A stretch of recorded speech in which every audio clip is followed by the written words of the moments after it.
The last thing he remembers before waking up to this was all the sensations disappearing.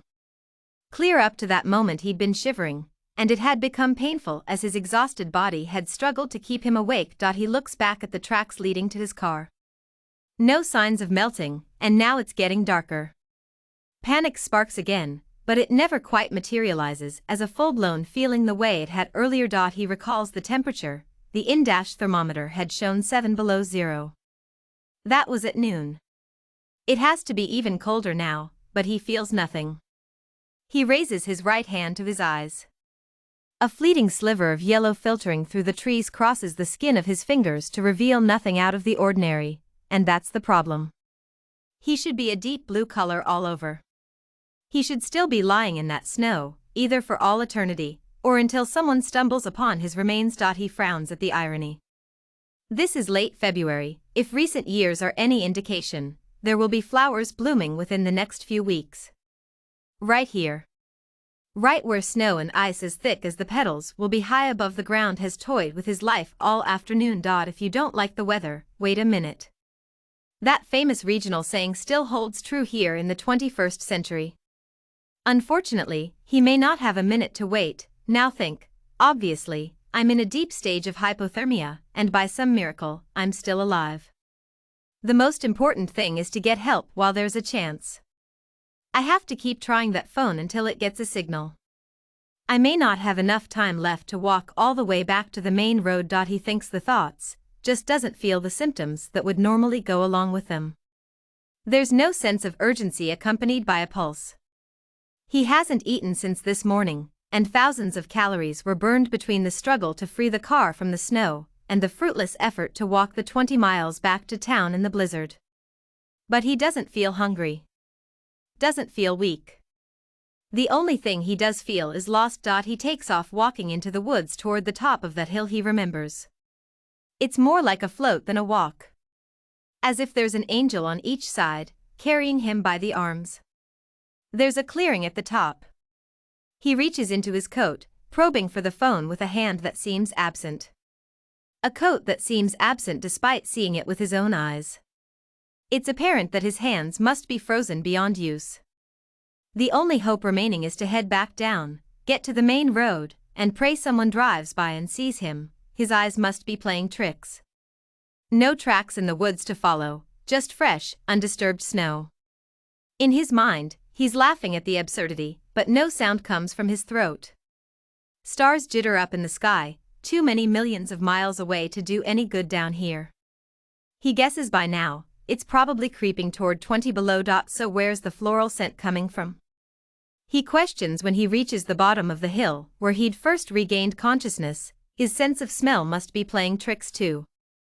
The last time he recalls this hodgepodge of honey and earth and green being so overwhelming was the spring before Leah, his childhood neighbor and friend, passed. There's just enough fluorescence to this sea of frozen ivory crystals that he can make out what's on the ground immediately in front of him. His next thought would have been, go slow and keep walking. Watch for headlights in the distance, but that thought has been aborted by the realization that he's standing over a dead body.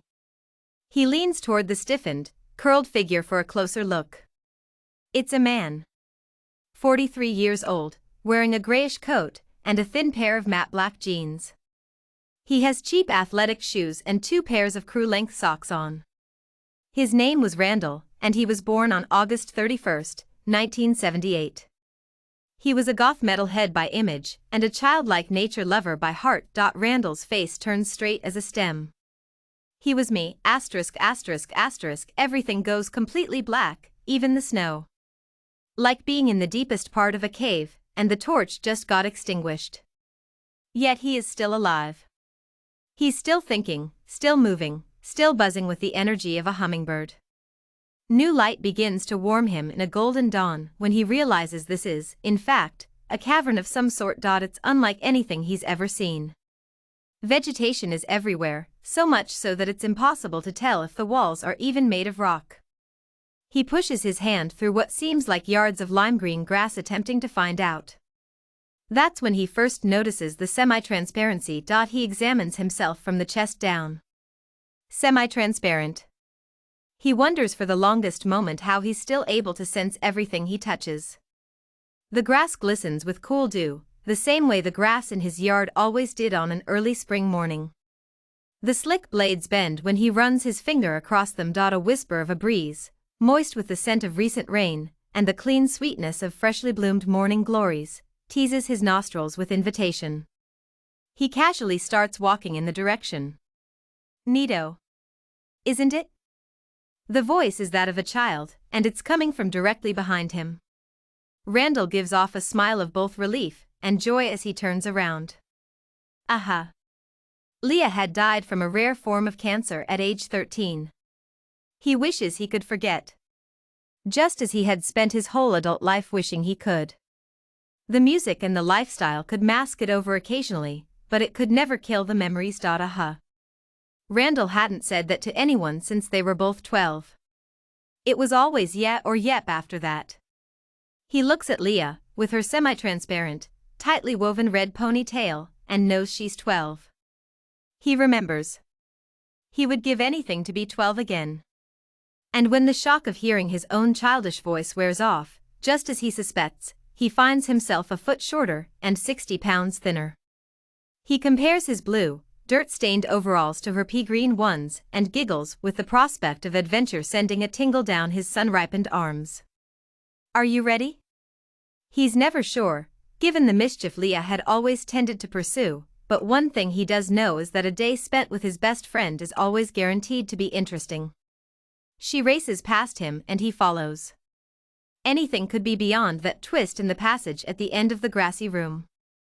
They both grin with saucer eyes as flower after flower pops out beside, below, and above them, as though each step across the cavern floor pushes some kind of instant grow button beneath the grass. With each zig and zag, the light at the end of the tunnel gets brighter and more colorful. Eventually, the floor slopes downward, fanning out into a soft ledge with a flexibility to it almost like a diving board. Randall backs away from it, but Leah remains in place, her glinting eyes peering straight down through rounded glasses. She nods at him as though she's been waiting for this moment for decades. Then closes her eyes and takes him by the hand. Which flower do you like the best?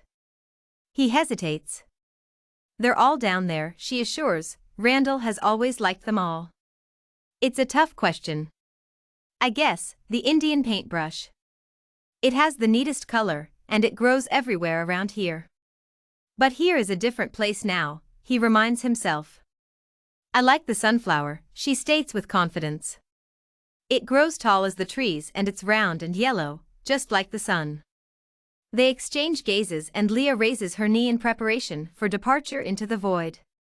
Are you sure you can handle this? She asks. Never once has he dared look down. Instead, he stares at and beyond Leah's pink carnation-cheeked face. If I could handle life, I can handle anything, he replies as they sprint off into the blinding rainbow of light before them, and into the abyss, ****** nebulous clouds, glittering with globules of earthy red and sunshine yellow engulf the two. Randall feels like he's falling at the speed of sound. The see-through skin of his neck and face turns to putty as gravity contorts it this way and that. The descent begins to slow toward the end of this infinite minute. I knew you could handle it. Those are Leah's last words. Right before turning invisible. Right before they both do. Right before outlines of vast, red and yellow petals appear below through the heavenly haze. He floats down onto the beaming crimson surface of the flower top, and releases an alleviated sigh when he observes one of the sunflower's petals high up above, and to his left rustling where Leah had landed. A shift in energy, unlike anything he's ever experienced, pulls at him. He can't describe it, because words are suddenly meaningless. His vision, hearing, taste, and touch are all fading into a new way of being, one with which he's content. Who knows what form of existence these life forces formerly known as Leah and Randall will assume next. But for now, two aromatic, healthy flowers bask in a sunny breeze just outside of town. Side by side, in front of two pink granite stones. One, tall as the trees and yellow as the sun, the other, one that has the neatest color and grows everywhere around here.